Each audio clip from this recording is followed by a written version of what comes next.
After 70 years of an astonishing reign, I think there are many reasons why Queen Elizabeth will be remembered as one of our very greatest monarchs. But there's one particular criterion that's applied to all reigns throughout history. What happened to the people? What the condition of the people? And in the last 70 years, the British people have begun to live lives that were unimaginable even to our grandparents, perhaps even our parents.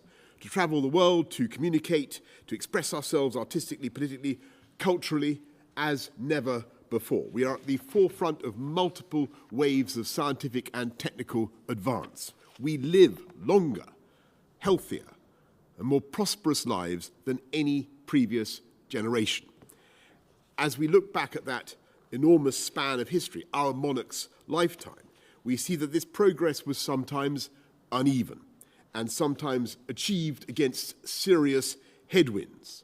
An existential war, when the very independence of our country was threatened, the Suez Crisis, industrial disputes that tore communities apart, riots, stagflation, the persistent scourge of high unemployment.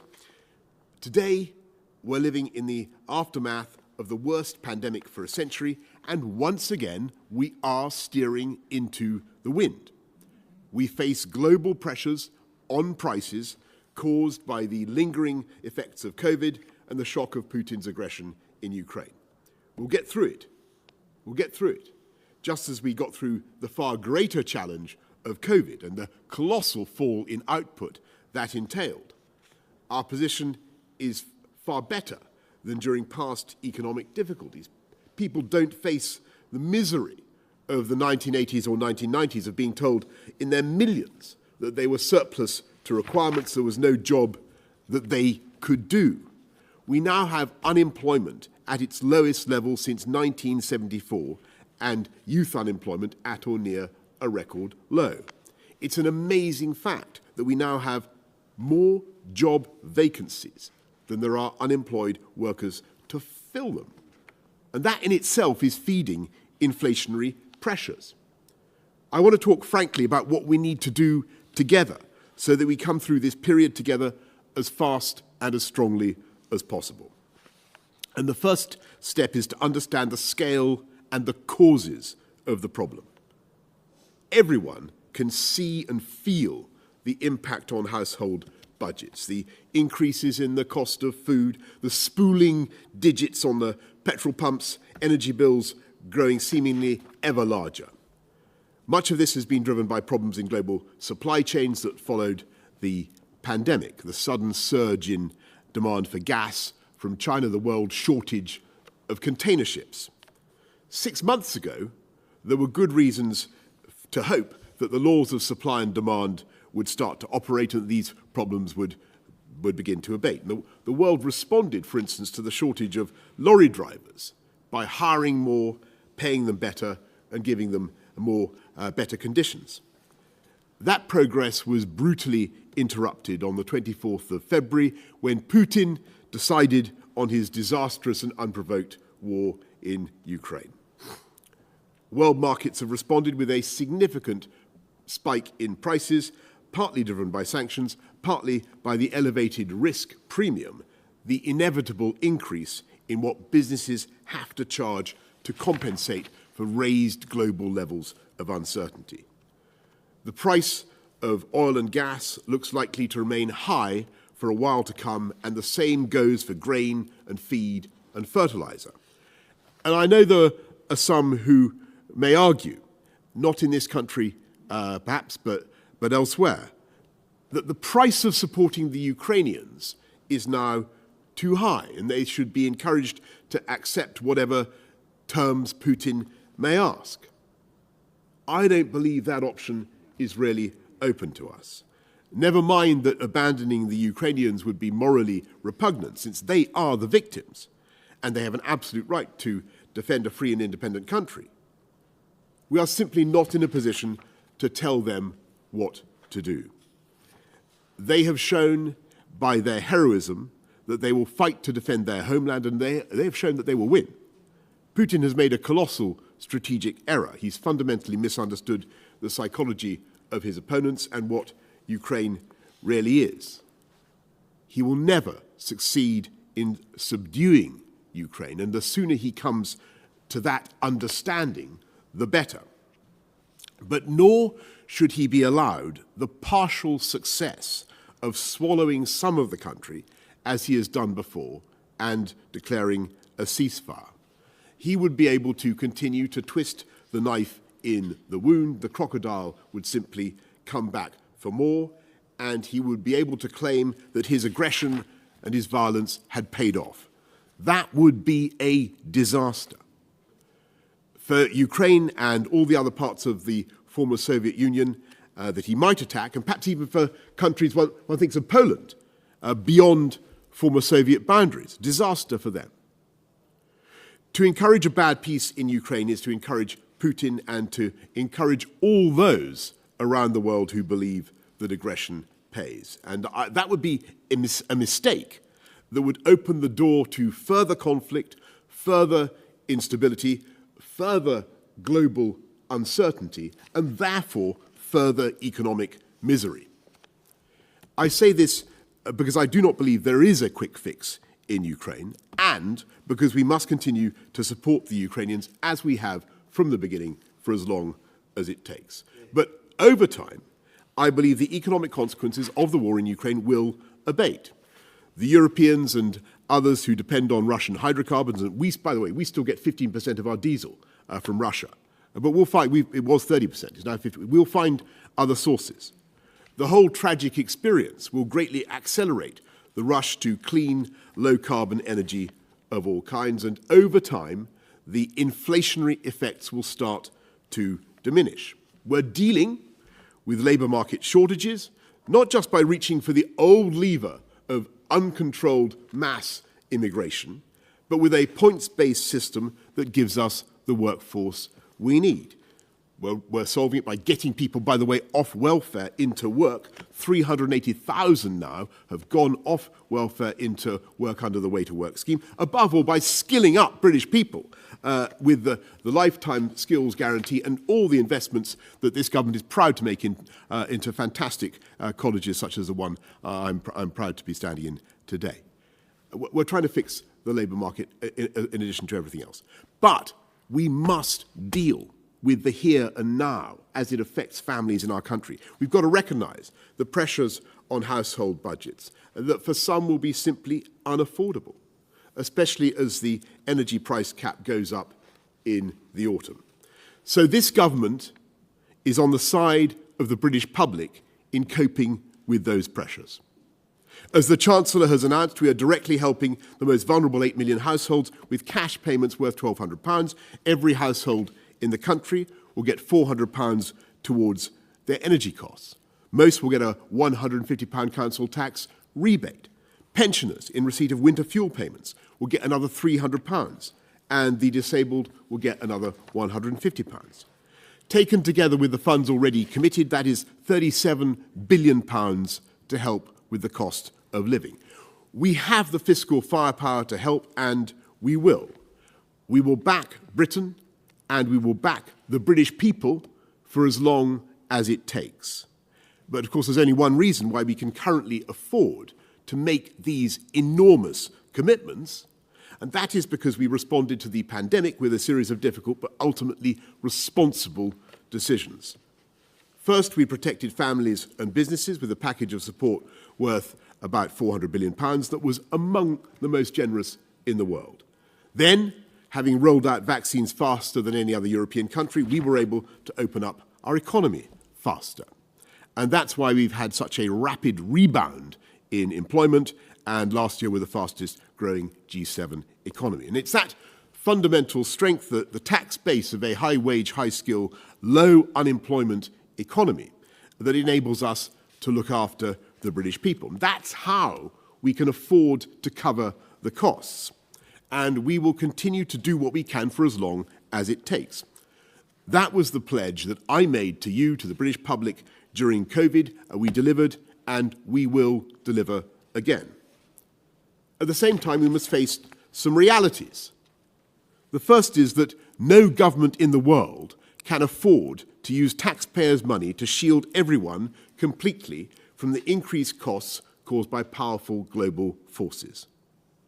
When we protected the population during COVID, the package of help was massively progressive in the sense that it went overwhelmingly to the most vulnerable households. And we'll do the same in the aftershocks of COVID. We'll get the right balance between spending what we can afford now and making sure there is a healthy economy to look forward to when the pressures abate.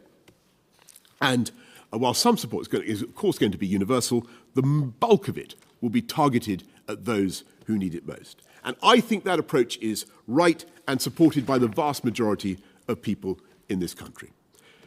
The second reality is that when you face inflationary pressure, you can't just spend your way out of it.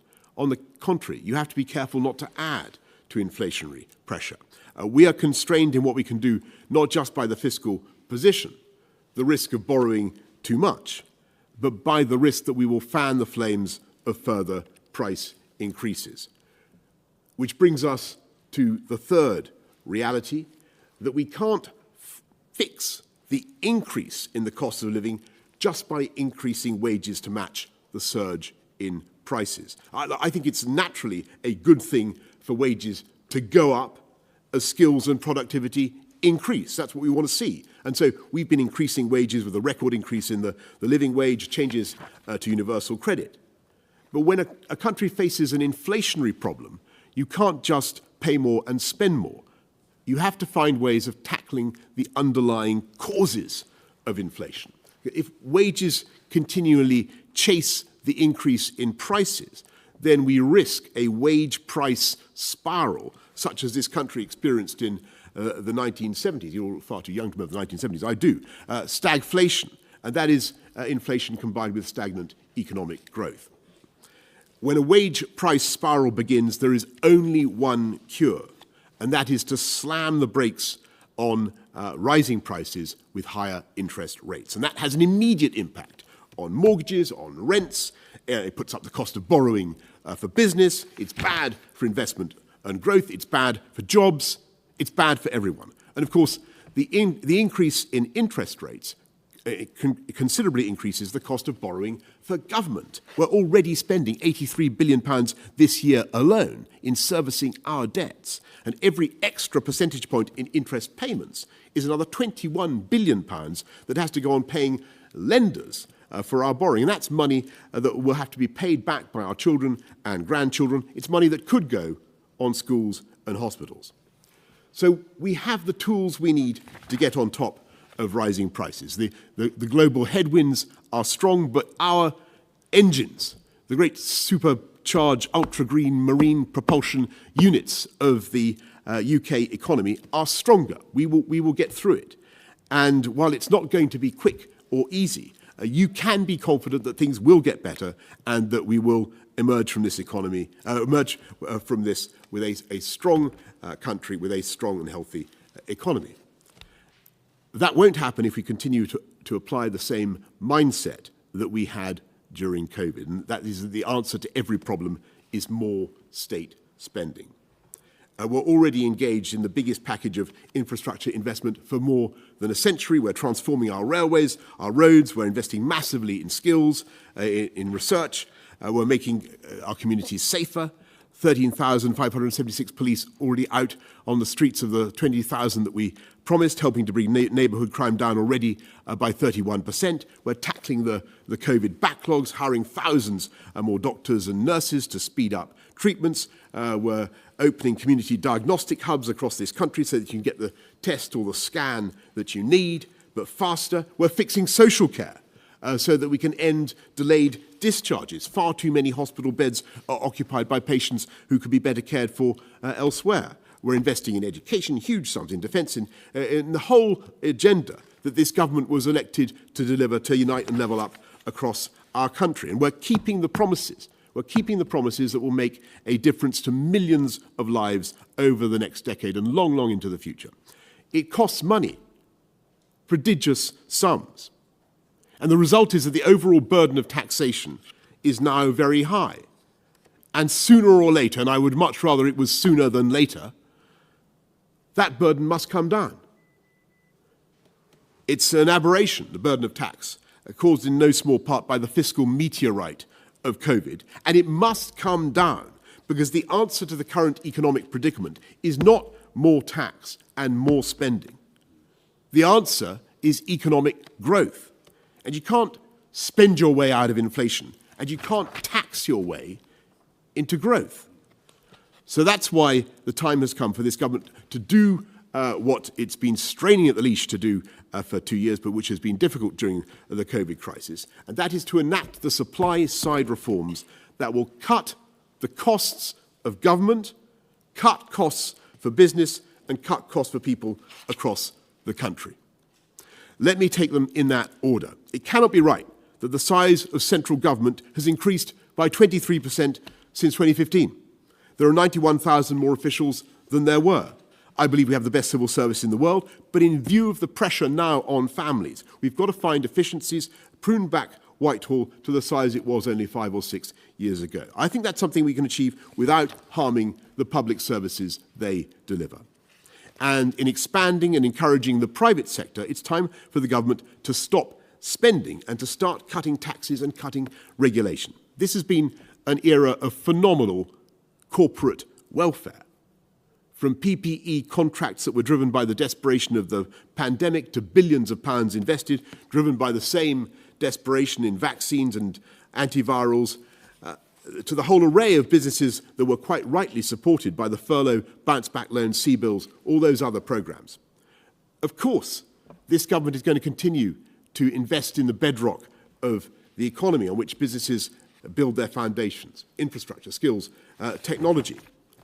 But sometimes the best way the government can help is simply to get out of the way, to do less or to do it better or simply not at all.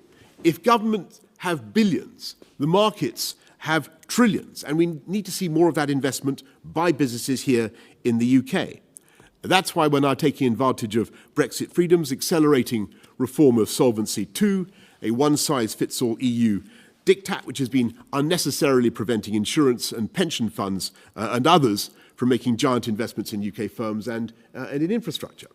We've put a super deduction of 130% on capital investment, giving UK firms an unparalleled opportunity to invest. We're opening free ports around the country with low tax arrangements and special planning regimes to enable growth and investment.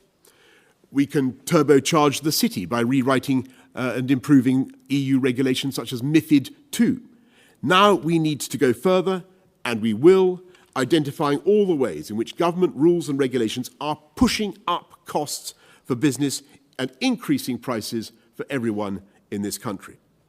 Over the next few weeks, this government will be setting out reforms to help people cut costs in every area of household expenditure, from food to energy to childcare to transport and housing. And we will do this despite any complaints that there may be from those with vested interest, because this government is firmly on your side in cutting those costs. We're on the side, for instance, of British farmers. We need to grow more and eat more of our own food in this country. And I think it's sensible to protect British agriculture from cut-price or substandard food from overseas. But we're also on the side of British consumers. We do not grow many olives in this country that I'm aware of. Why do we have a tariff of 93p per kilo on Turkish olives, Turkish olive oil? Why do we have a tariff on bananas? This is a truly amazing and versatile country. But as far as I know, we do not grow many bananas, but not even in Blackpool. We are on your side. We are on your side in tackling fuel bills, and not just with the cash help that I've set out just now. We have cut fuel duty already, cut fuel duty by record amount. And what we want to see is those businesses passing on those savings to consumers, whether it's at the pumps or supermarkets or anywhere else. And I know many businesses, some are taking price, but I know many businesses can see the wisdom of protecting their customers rather than simply taking profits now. One of the ways, of course, to reduce energy costs is to increase energy supply. And that's why the British Energy Security Strategy is going for a step change in the quantity of wind power. We generate 50 gigawatts by 2030, returning the UK to the status of the #1 wind power producer in offshore wind power producer in the world. We are undoing the mistakes of many previous governments and building a new nuclear reactor every year rather than one every 10 years, along with many other reforms. And over the next few years, this will have a dramatic effect on the UK's power output, one that will be immensely beneficial for consumers and businesses alike. We are on your side in cutting the costs of transport, not just with the fantastic investments that we're making. It's time for us to grasp the nettle of reform and move sensibly and responsibly to the end of some outdated working practices. There are fully manned ticket offices in this country that barely sell a ticket a week. And now, 10 years ago, as chairman of Transport for London, I moved to take advantage of new ticket offices by closing ticket offices on the Underground. It was initially painful, and the union chiefs predicted catastrophe, but we successfully made the argument that staff were better and more productively deployed on the platforms interacting with the public. And the time has come to do the same thing across the transport network. The union barons will protest, but the winners will be railway staff, whose industry will be placed on a much sounder long-term footing, and the fare-paying public. And we're on your side, by the way, in cutting the costs of childcare, about which I speak feelingly. We're making it easier to be a childminder and making sure parents make the most of their tax-free childcare allowances that already exist but aren't taken up. All these costs and more we will address in the coming weeks. But today, I want to talk about the single biggest chunk of household expenditure, and that is the cost of housing itself. Just this year alone, the price of a home in the UK has soared by an average of 9.8% to £278,000, which is £24,000 higher than this time last year. And in 2021, prices rose faster than wages. So that if you're one of the millions and millions of people outside the housing market and you're looking in, for every week and month that goes by, the dream of home ownership recedes further into the distance. And the average age of first-time buyers has been rising continuously. The proportion of young people who can afford to buy their own home has been falling.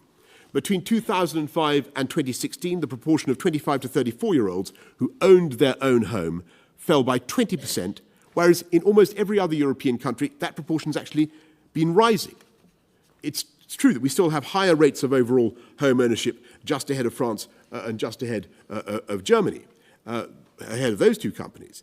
And it's true that we're building more as fast as we can. After a sustained decline in home ownership rates under the Labour government, that rate is now starting to go back up, thanks to our support for first-time buyers, and also because we're building more homes. Last year, there were 400,000 first-time buyers of property, which was a 20-year high.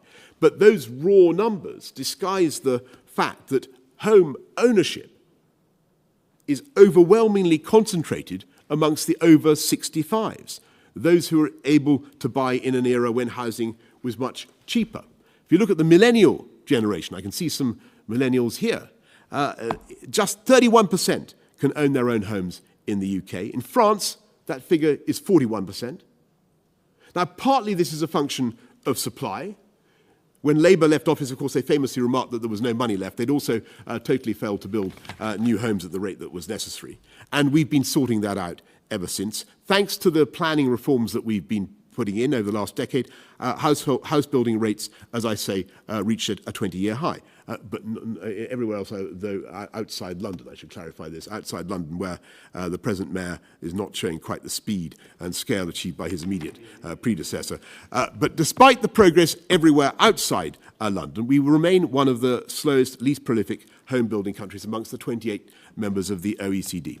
Since 1970, France has built 16.7 million homes, whereas we have built just 8.9 million. And in that period, our population has grown by more than 12 million people. And it's not true that there isn't the space to, there aren't sites where we can build these homes. There are fantastic brownfield sites up and down this country. There are places where we can build. So that's why Michael Gove has been developing plans to work hand in hand with local communities across England to build more of the right homes in the right places. We're going to put more publicly owned brownfield land to use and seek to unlock the small sites that are ideal for the kind of unobtrusive development that communities welcome, with a priority for first-time buyers and key workers. We're supporting self-built and custom-built homes, as has long been proposed by my colleague Richard Bacon, and we will sensitively make use of existing planning rights, for example, by making it easier to turn disused agricultural buildings into homes for local first-time buyers, and to support farmers in growing and diversifying their businesses. But it's not enough just to build more homes. We also need to recognise that while the overwhelming majority of people want the chance to buy their own home, for far too many, the finance required simply isn't available. The challenge facing first-time buyers today is bigger than anything we've seen before. In 20 years ago, in 2002, a home, on average, cost 4.5 times your income. Today, that multiple has risen to 9 times your income.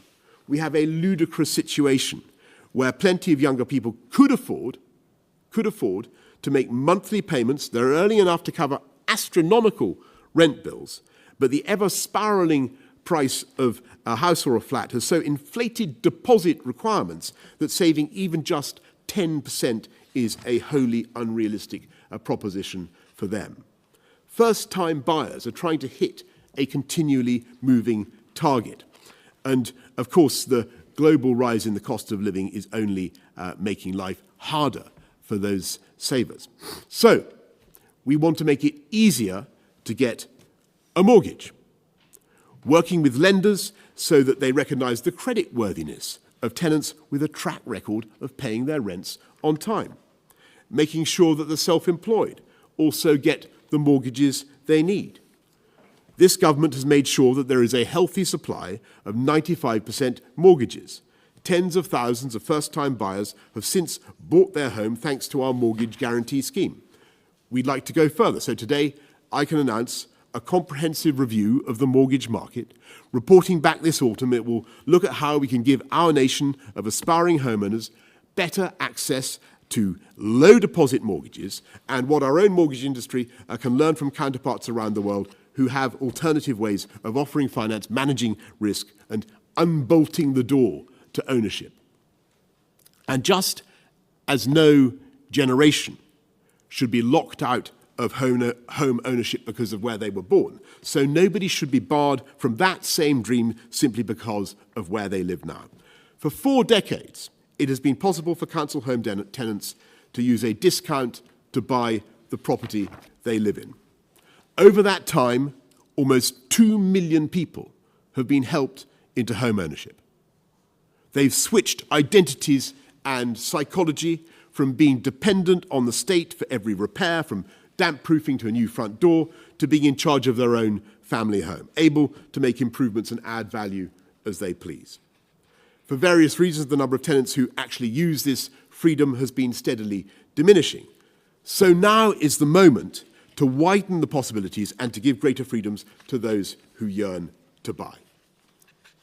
I want us to deliver on the long-standing commitment made by several governments to extend the right to buy to housing associations.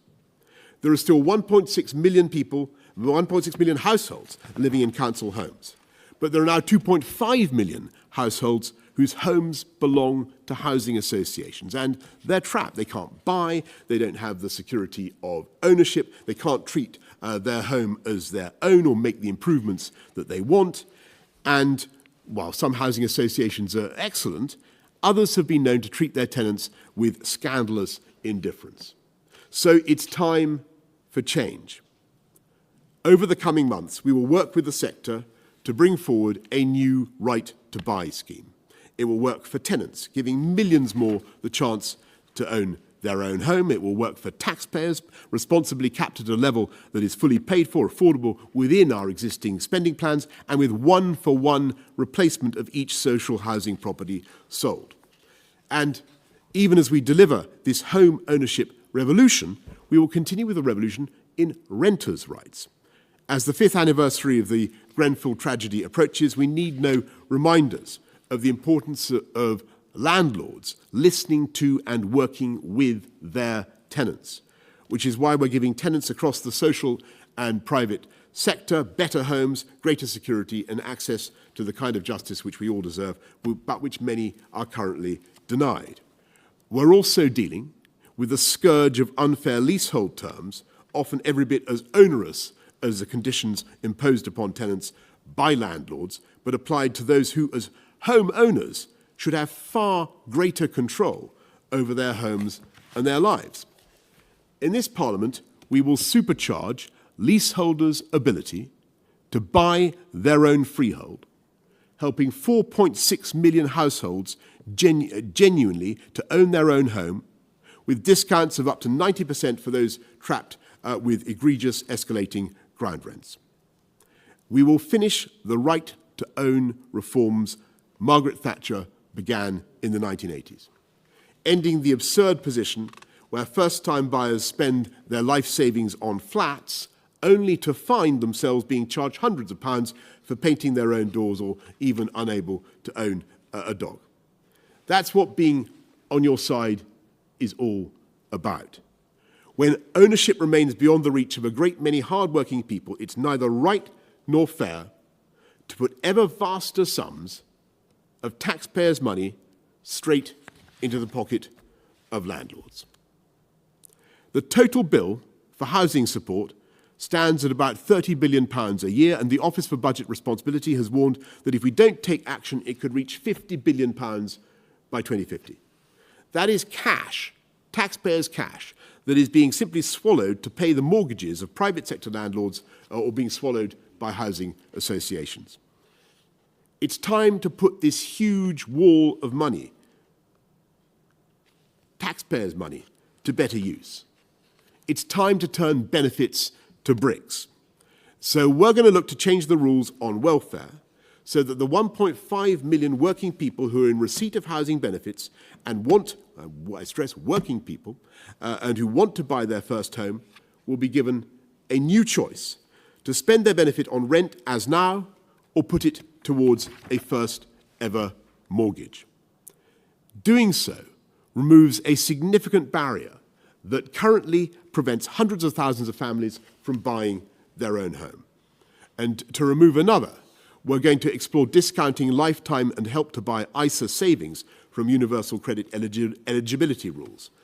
That doesn't mean letting anyone who claims benefits while sitting on a vast pension pot that they could be drawing on. That's not the people we're targeting, but making it easier for hard-working people to put away a little every month until they have enough for a deposit on their first home. To help keep people in a home, if they're unfortunate enough to become unemployed, we're going to let people access support for paying their mortgage that much earlier than is presently the case. And last of all, we're going to look at how we can securitize some of that colossal £30 billion housing benefits bill so that we can build more social homes with the potential of a right to buy.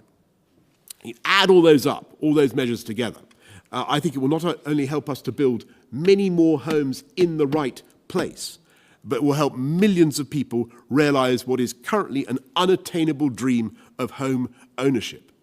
And that will be of massive benefit, massive benefit to them, massive social benefit to this country, and of course massive economic benefit to this country, not just in the way that it drives jobs and growth in the housing market, of course, in the construction industry, but also in the way that it helps to address the productivity problems that have beset the UK for so long. We are on your side in cutting the costs of childcare. We're on your side in cutting the costs of fuel. We're on your side in cutting transport costs. And we're on your side in cutting the costs of home ownership. And of course, we are on your side in cutting the tax bill as fast as you responsibly can. And that in itself is an immense driver of productivity and growth. And in spite of all the pressures that this economy currently faces, we know that we will get through them as we've got through previous pressures and emerge stronger the other side. Because that is our plan for a stronger economy. By tackling the costs of living in all the ways that I have set out and more, by keeping energy, housing, transport, tackle those costs with supply-side reforms in all the ways I've set out, keeping our borrowing and debt under control, giving us the scope both to cut taxes on people, on families, and of course on business, and then backing business to grow and invest in this country in the way that they are. Colossal sums coming into the UK right now, as everybody knows. We are easily the biggest destination for tech investment anywhere in Europe. I think as much as Germany, France, and Israel combined. And by continuing to secure and drive the benefits of Brexit, our new freedoms across the whole of the UK, everything from free ports to financial services, we will continue to make sure the people of this country achieve and continue to achieve the happiness and security that comes from having a high-wage, high-skilled job in ever greater numbers. That's what we're achieving right now, and that's what we're going to continue to achieve. And that is how it's that plan for a stronger economy that will mean that we will be able to get on with the mission on which this government was elected, to unite and level up across our country. So that no matter where you are born or what your background, we will give you the chance to fulfill your potential. With a plan, I think, for a stronger economy that has all the makings to be the strongest and most prosperous in Europe.